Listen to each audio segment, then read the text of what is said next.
O presidente da Câmara, Arthur Lira, vai informar a ministra do Supremo Tribunal Federal, Carmen Lúcia, que a Constituição Federal não estabelece prazos para que presidentes da Casa analisem pedidos de impeachment contra o presidente da República. A área técnica da Câmara também deverá lembrar Carmen que isso vale tanto para ele quanto para seu antecessor, Rodrigo Maia, que não despachou nenhum dos mais de 60 pedidos de impeachment contra o presidente Jair Bolsonaro e que foram herdados por Lira. Nesta quinta-feira, Carmen Lúcia determinou à Câmara que em 5 dias seja explicado o motivo de os pedidos de impeachment na casa não serem analisados. O presidente Jair Bolsonaro afirmou em live nesta quinta-feira, como vimos aqui, que só Deus pode tirá-lo da presidência da República. Começo essa com você, Fiuza.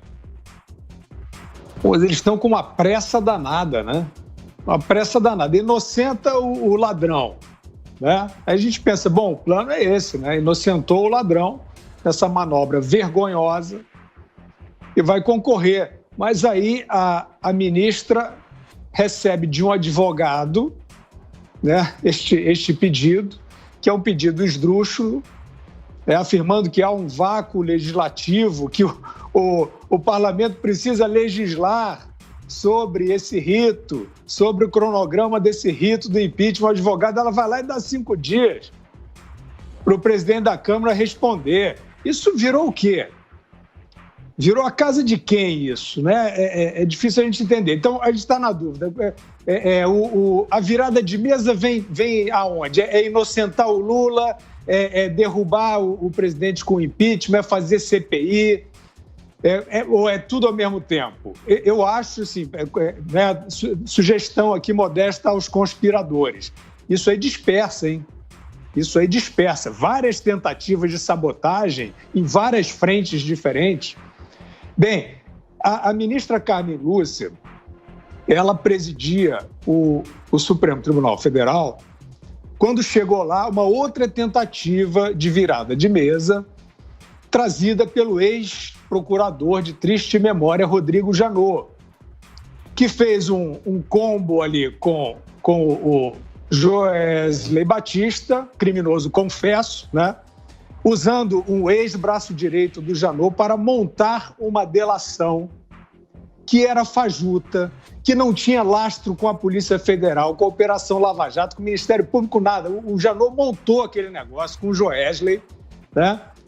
E jogou para o Supremo. Sabe o que aconteceu? A Carmen Lúcia deu rito sumário a isso. A Carmen Lúcia botou na mão do Luiz Edson Fachin, assim, também no grito: vai, Fachin, vai que é sua, Fachin. E o ministro Fachin, nós sabemos, nós lembramos, ele mesmo nunca escondeu isso, que ele chegou ao Senado para fazer ali as relações prévias à sua sabatina, ou seja, para fazer o corpo a corpo com os senadores, acompanhado por assessores do grupo do Joesley, né? Tudo bem, eu acho que a questão aí da assessoria, eventualmente até do lobby, é legítimo, mas aí, no ato seguinte, você aceitar uma delação fajuta, que foi suspensa, inclusive, que dava fuga ao bandido, e homologar isso rapidamente, dentro de um plano altamente suspeito, esse foi o papel que a ministra Carmen Lúcia fez no governo Temer. Então, não é novidade, aparentemente não é novidade, esse apetite que ela tem por se insurgir contra o governo federal. É isso que está acontecendo nesse momento. O Supremo Tribunal Federal, volto a dizer aqui, é uma instituição que tem que ser respeitada, né? Que é a máxima corte judiciária, e os seus membros precisam urgentemente ajudar o país a respeitar essa instituição. E eles não estão fazendo isso. 2 minutos, Augusto. Bem, Lúcia tem feito um esforço admirável para enlamear a biografia, né? Desde que ela se sujeitou à bancada do ministro Gilmar Mendes, liderada pelo ministro Gilmar Mendes. Ela está jogando todos os dias aí no lixo o que resta de juízo, né? E está fazendo esse papel.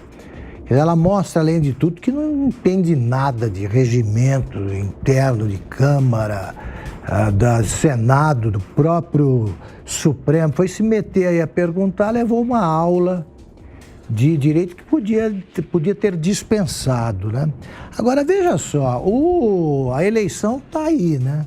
Está logo aí, a campanha nunca parou, a eleição está chegando, eles estão com pressa, porque eles não esperam para desmoralizar o presidente da República na tentativa de se reeleger.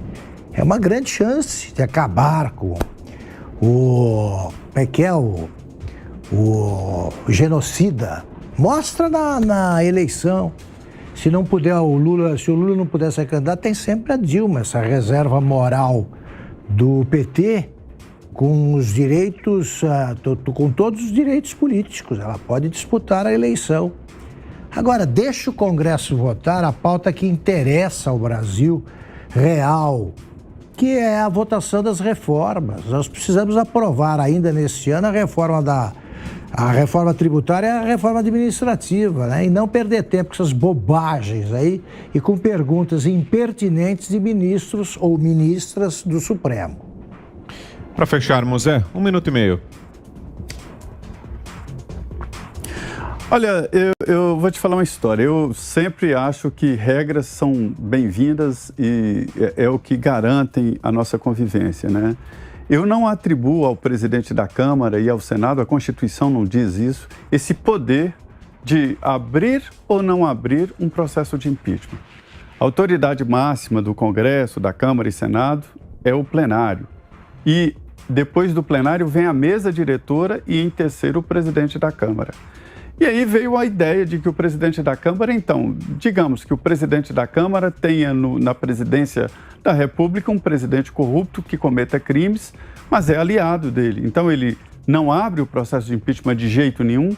Eu não acredito nessa possibilidade. Eu acho que ele tem que despachar, ou por inépcia, olha, não apresentou documentos, como o ex-presidente Davi Alcolumbre fez com alguns pedidos de impeachment contra ministros do Supremo.